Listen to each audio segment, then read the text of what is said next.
I'm getting ready to go out for the evening.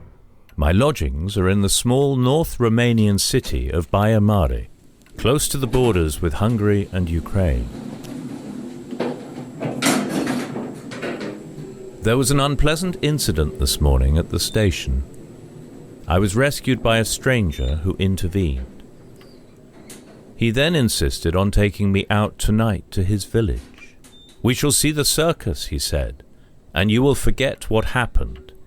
We have good as well as bad here in Transylvania."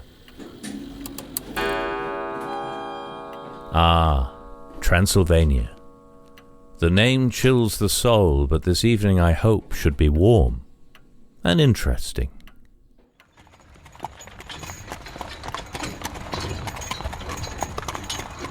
We're travelling by horse and cart up into the hills which are fast becoming mountains. There's not much traffic and no streetlights. My companion knows the way well, but doesn't say much.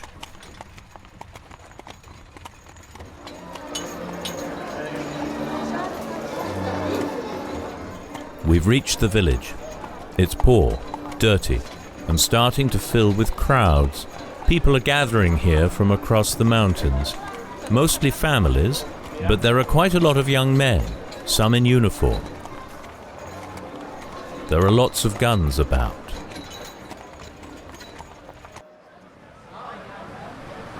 A large circus tent has been set up. I don't know how, as there's little flat land, and we've been led through to some seats within the tent. My companion is trying to put me at ease. He's just bought some beer and peanuts, but he seems tense.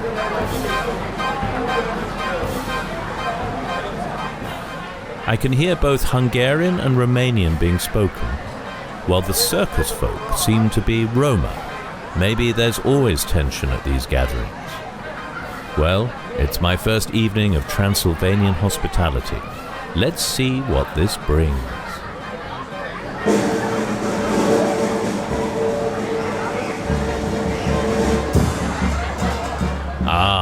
Wow, I haven't been to the circus in years. This is amazing. No safety nets, and blood's already been spilt, but no one seems worried. If it wasn't for the neon lights and the cold beer, I'd feel like I'd stepped back centuries. An odd thing has happened. An alternative band seems to have arrived. Some musicians pushed their way through the crowd, then grabbed the instruments from the band playing before. Some people left sharpish. The mood in the tent has changed. It feels like something's about to happen. I look at my companion, but oh dear, he's gone. Maybe I should leave. But how? I don't know where I am, and it's dark. I'll never make it back to the city. I'll give it a few minutes. I think the new band are about to start playing. The room's gone quiet. Half the audience has now left, including most of the families.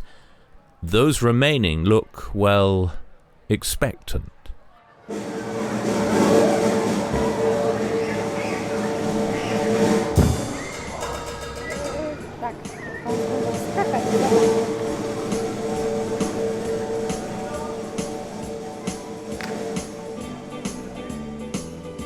Ah, I know that.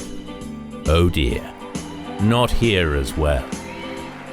But wait, the audience love it. They're on their feet, they're cheering. Ladies and gentlemen, live from Transylvania, it's The Big Muddler.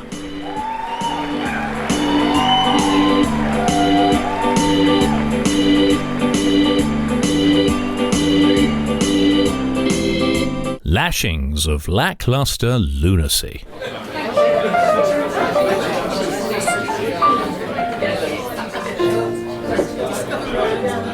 Well, I did make it back from Transylvania, thanks to the transformative powers of the Big Muddler. And that means I can bring you today's show. Though you may not thank me for that. For today, we explore the popular world of true crime podcasting. Yes, Ready yourself for some remarkable revelations with our earnest new strand, True Garbage.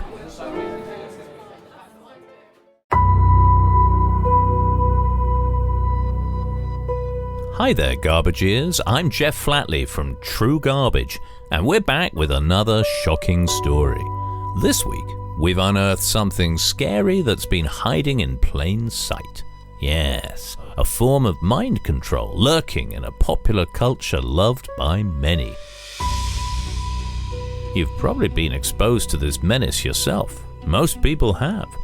Worst of all, children are at risk, for this toxic threat is embedded in many schools. And as our report will show, behind this evil lies a ruthless gang of power-crazed despots determined to control your life. So, fix yourself a coffee, sit down, and get ready to be amazed. You're about to discover how something so sweet, so fun, so light can poison your mind. We've titled this story, The Stages of Mind Control. How could something so good be so bad? I didn't believe the danger at first, but it's true what they say. The devil's got the best tune. When Janet told me it was an after-school club run by Mrs. Bennett, well, that seemed perfectly safe, but I should have been suspicious. You see, it was free. I laughed, I cried. I mean, surely those are real feelings. But no, someone was manipulating me. If I could lay hands on the bastards who infected my child. I soon found myself going every weekend. I'd buy the CDs and I'd listen to them in the car all the time. Little did I know what damage they were doing me. Let's go back to the beginning.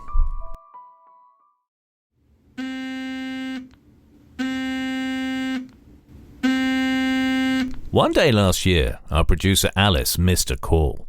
Minutes later, she checked the message. This is what she heard. Is that Alice Munro? I won't give you my name, and I'm calling from a phone box. I've got a story for you, but I need to know I can trust you. Little did we realise, but this caller, whom I'll name Angela, was bringing us perhaps the most remarkable story of our careers. Now, some accuse us here at True Garbage of being conspiracy theorists. Of course not. We're serious true crime podcasters.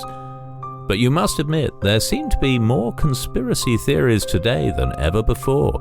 As if, well, there was some plan behind them. Anyway, we deal only with the truth. And the truth Alice and I were about to discover is that there is indeed a clandestine network of people who seek to control the world. And thanks to our whistleblower Angela, we learnt their name. I'll let her explain. And of course, we've disguised her voice. Angela, you said this group has a name. What is it? No, I didn't. I think you did. I don't know what they're called. Angela, you're safe to speak on this line. But they listen everywhere. Not here. This is encrypted. Go on. Are you sure? Yes, please. It will really help us. They're called the Weberati. Could you say that again? Do I have to? Yes, please. It's the Weberati. Is that the Weberati? Yes. Can you say any more about them? No, I've got to go. I've said too much. This was a huge step forwards. We had a name, the Weberati. But which part of the web did they influence? Were they tech barons or social media bosses? Were they hackers or some other crypto dark force within the internet? Well, as we were about to discover, it was none of these. Not all dangers in this world are digital.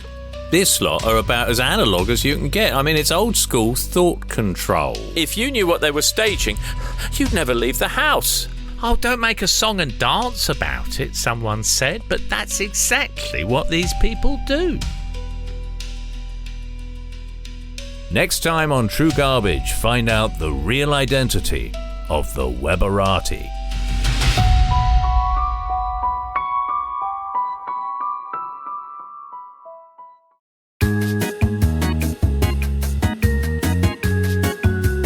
Are you tired of modern dating? Do your fingers itch to do more than just swipe left?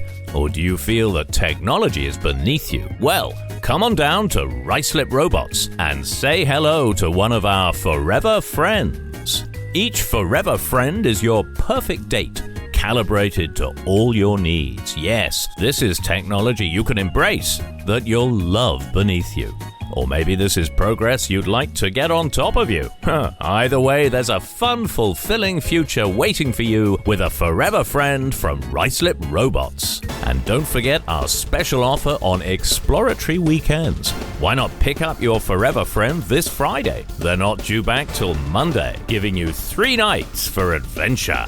Just think of the excitement and companionship you can enjoy with a forever friend from Ricelip Robots.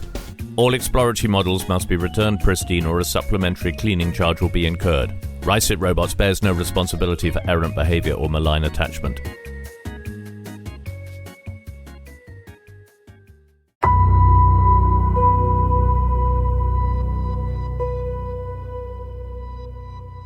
It's the Weberati. Is that the Weberati? Yes. Can you say any more about them? No, I've got to go. I've said too much. Angela was scared, but she got us thinking.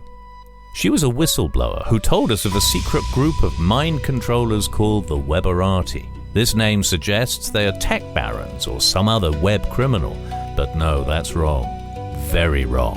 I'm Jeff Flatley, and this is True Garbage, Stages of Mind Control, Part 2. This group goes back decades, way before the internet. And as we learnt more about this cabal of mystery puppet masters, we found they're not techie at all. No, they deal only in the analog world. Here's how they work. The Weberati arrange meetings, mainly in cities, gatherings to which people come willingly. Indeed, these volunteers pay for the privilege, and they pay a lot. The meetings are taken up with stories and songs. Those attending join in as audience members. Sometimes they return repeatedly to see the same stories and songs, through which they are manipulated to evil ends. I soon found myself going every weekend. I'd buy the CDs and I'd listen to them in the car all the time. Little did I know what damage they were doing me. We asked Angela what kind of people attend these gatherings. Oh, I don't know. I guess they're kind of emotional types. What do you mean by that? Oh, you know, giggly, tearful. I mean, what's that word? Oh, empathetic. Men? Women? Both. I'll tell you what, they're the kind of people who like to shake their hands with the fingers outstretched. Alice and I sat there waggling our fingers. It meant nothing. But the next day, Angela called us again, and this conversation brought a new revelation.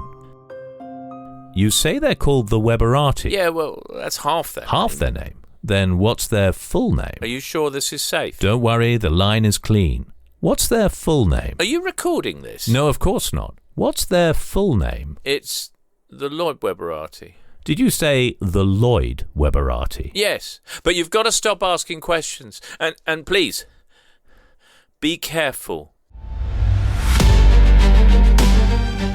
Angela rang off. But now we knew the group's name. It was only a matter of time till we pieced together the true nature of this threat.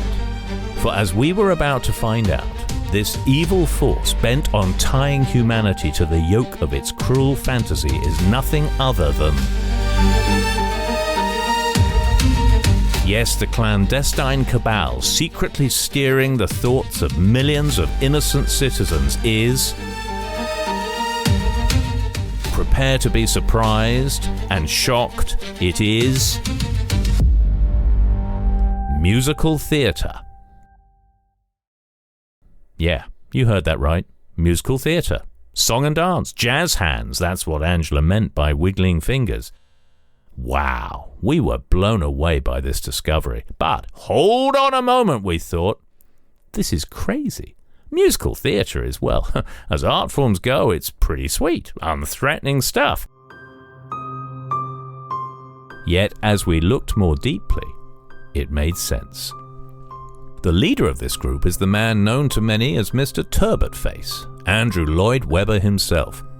But he's just the latest in a series of sinister composers bent on imposing their twisted psyches upon the world. Perhaps the most frightening of these, known as the group's Cardinal of Cruelty, was Stephen Sondheim.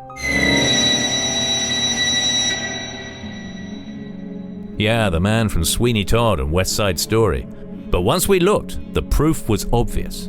Some of Sondheim's songs chronicle techniques of torture, often with mundane physical detail. Someone to hold you too tight, someone to hurt you too deep, someone to sit in your chair to ruin your sleep. Classic devices of compulsion and pain. I should point out that for safety reasons we present these extracts without orchestration or, frankly, musical ability. And of course, Sondheim wrote the most terrifying words you might ever hear uttered by a torturer. Send in the clowns, there's got to be clowns, followed as a spine-tingling finale with the warning, don't worry, they're here. Now, musical theatre is not to everyone's taste. If you're the sort of person who retches when others break into song, then you should have some immunity. But you should still limit your exposure to media like BBC Radio 2. And to be extra careful, don't walk down London's Shaftesbury Avenue after 6 o'clock in the evening. The highest levels of public toxicity are to be found in Edinburgh during festival time. Scientists have calculated that just 10 minutes of exposure to the Royal Mile during the August Fringe can cause irreversible damage. But what of those who actually attend the shows? For them, of course, the danger is far greater.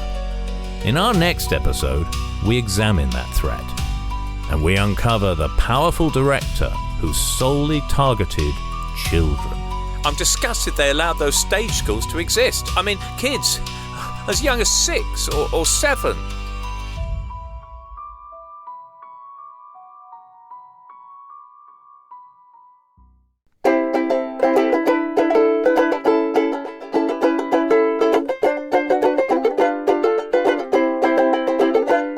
They're old, they're creaky, they need some love, so tell them every day those listed jokes.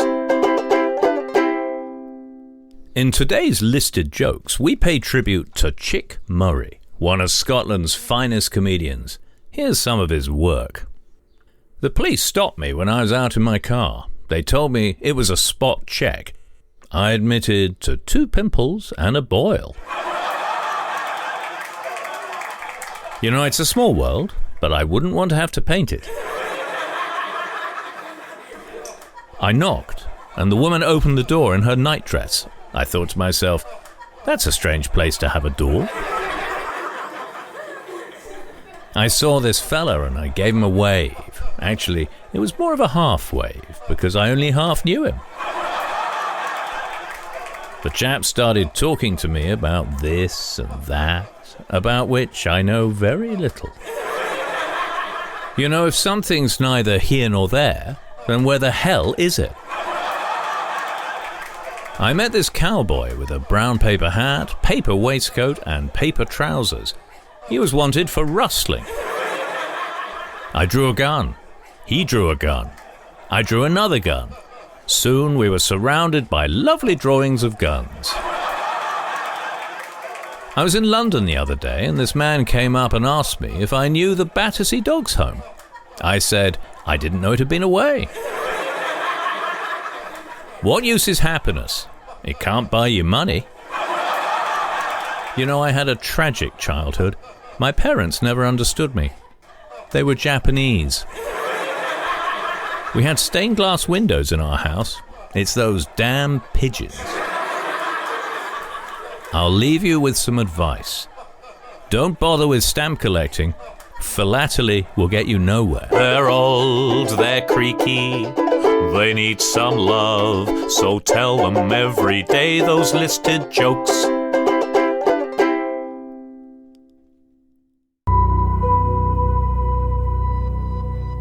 Welcome to part 3 of Stages of Mind Control from True Garbage.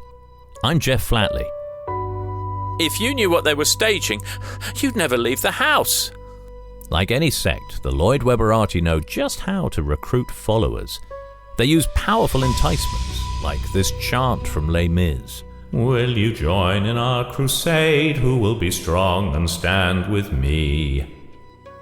I'm in the car, I'm belting out that song. At last I feel so powerful. Oh dear. Once victims are converted, they are policed by songs of control. Songs like, sit down, sit down, sit down, sit down, sit down, you're rocking the boat. Some of the cult's chants cunningly extol the benefits of Big Brother. There's a somebody I'm longing to see. I hope that he turns out to be someone who'll watch over me.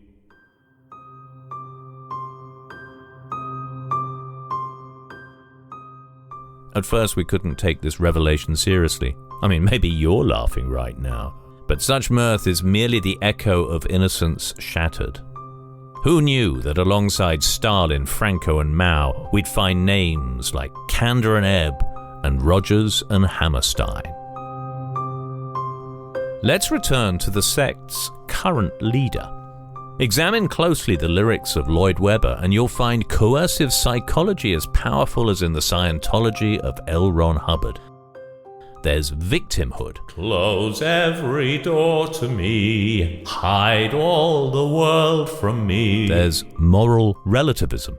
Any dream will do. Any dream will do. He even uses religion to razzle-dazzle. So you are the Christ. You're the great Jesus Christ. Prove to me that you're divine. Change my water into wine. We asked Angela what she thought was the most troubling show of all. It's that one with the roller skates. Do you mean Starlight Express? Oh, don't say its name. How can a show with songs like Freight is Great be any threat to humanity? But that's it. We don't know how, but it is. That's why it's the most dangerous.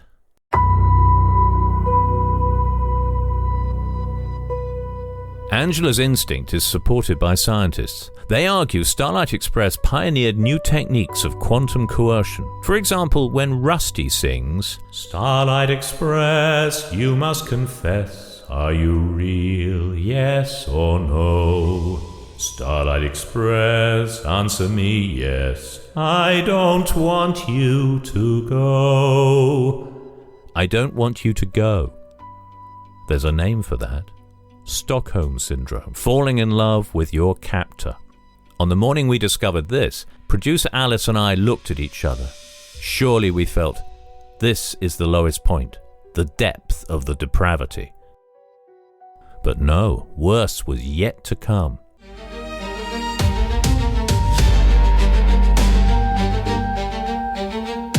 For we were to identify the director behind the children's wing of this cabal. Not a composer, but a man who more than any other infected the minds of the innocent, and naturally, he too was hiding in plain sight. Can you guess who it was? Yes, of course. Walt Disney.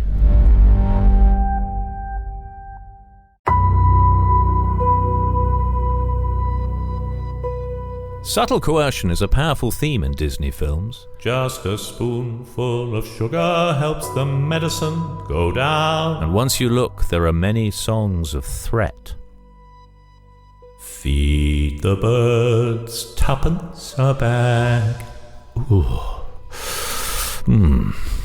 Some listeners may choose to skip the next section, but we felt it vital to include Disney's chilling anthems of grooming and abuse. Songs like You've Got a Friend in Me, and worst of all, Can You Feel the Love Tonight? And finally, the conscious practice of pain. Yes, here's where Walt exceeded himself. When it comes to torture, you've heard of waterboarding or electroshock.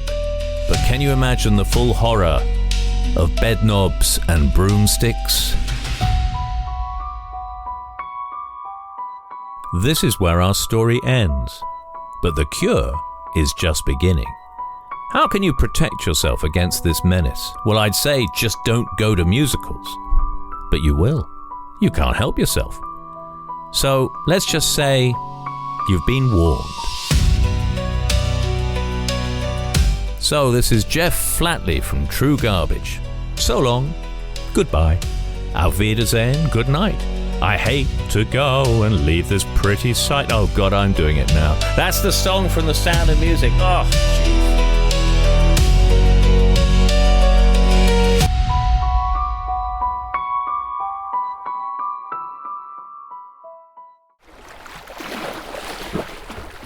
So, what brings you to the Big Muddler? Is it the strange little dramas that start the show? The willful pilfering of public humour in the listed jokes? Or the dreadful ads?